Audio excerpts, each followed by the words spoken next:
Champions লিগের ম্যাচে Vinicius জুনিয়রকে মুখ ঢেকে কিছু একটা বলেছিলেন জিয়ানলুকা প্রেস্তিয়ানি। ব্রাজিলিয়ান তারকা দাবি করেছিলেন বেনফিকার আর্জেন্টাইন তারকা তাকে বর্ণবাদী গালি দিয়েছেন। সেই ঘটনায় লাল কার্ড তো দেখেছেনই, ফিফা নতুন আইন করতেও বাধ্য হয়েছে। মাঠে এখন মুখ ঢেকে কিছু বললেই লাল কার্ডের বিধান করা হয়েছে।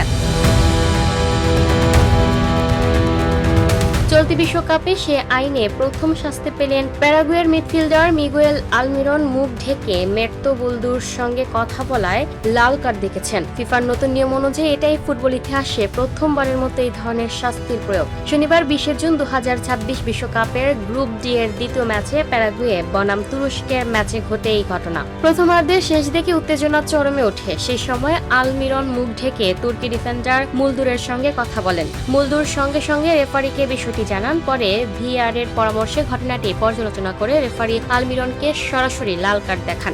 এল সালভাদোরের রেফারি ইভান বার্টন স্টেডিয়ামে উপস্থিত সবাইকে বলেন, পর্যালোচনার পর দেখা গেছে প্যারাগুয়ের 10 নম্বর খেলোয়াড় মুখ ঢেকে কথা বলেছেন। চূড়ান্ত সিদ্ধান্ত লাল কার্ড। ক্যালিফোর্নিয়ার সান ফ্রান্সিসকোতে অনুষ্ঠিত ম্যাচটি এভাবেই ইতিহাসের পাতায় ঢুকে গেল, কারণ এটি ছিল নতুন নিয়মের প্রথম প্রয়োগ। এই নিয়ম চালুর পেছনে আছে চ্যাম্পিয়ন্স লিগের সেই বিতর্কিত ঘটনাটি, যেখানে রিয়াল মাদ্রিদের ব্রাজিলিয়ান তারকা ভিনিসিউস দাবি করেছিলেন বেনফিকার তারকা প্রেস্তিয়ানি তাকে মুখ ঢেকে বর্ণবাদী মন্তব্য করেছিলেন। মুখ ঢেকে রাখায় ঠোঁট পরে বিষয়টি যাচাই করা সম্ভব হয়নি। এরপর ভ্যাঙ্কুভারে অনুষ্ঠিত ফিফা কংগ্রেস এ ধরনের আচরণের বিরুদ্ধে কঠোর ব্যবস্থা নেওয়ার সিদ্ধান্ত হয়। নতুন নিয়ম অনুযায়ী 2026 বিশ্বকাপে কোনো খেলোয়াড় প্রতিপক্ষের মুখোমুখি অবস্থায় ইচ্ছাকৃতভাবে মুখ ঢেকে কথা বলে তাকে লাল কার্ড দেখানো যেতে পারে। ফিফার নিয়ম প্রণয়নকারী সংস্থা আইএফএবি এক বিবৃতিতে জানায়, বৈষম্যমূলক বা অনুপযুক্ত আচরণ গোপন করার উদ্দেশ্যে মুখ ঢাকার ঘটনায় লাল কার্ডের বিধান সর্বসম্মতিক্রমে অনুমোদন করা হয়েছে।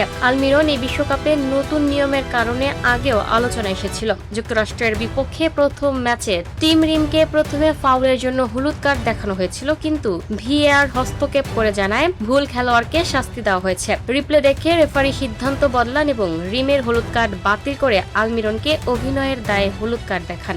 নতুন নিয়মে ভিএআর এর ক্ষমতাও বাড়ানো হয়েছে। এখন গোল, পেনাল্টি, সরাসরি লাল কার্ড, ভুল খেলোয়াড়কে শাস্তি দেওয়া, এমনকি স্পষ্টভাবে ভুল কর্নার কিকের সিদ্ধান্তের ক্ষেত্রেও ভিএআর রেফারিকে সহায়তা করতে পারবে যদি দ্রুত সিদ্ধান্ত সংশোধন করা সম্ভব হয়।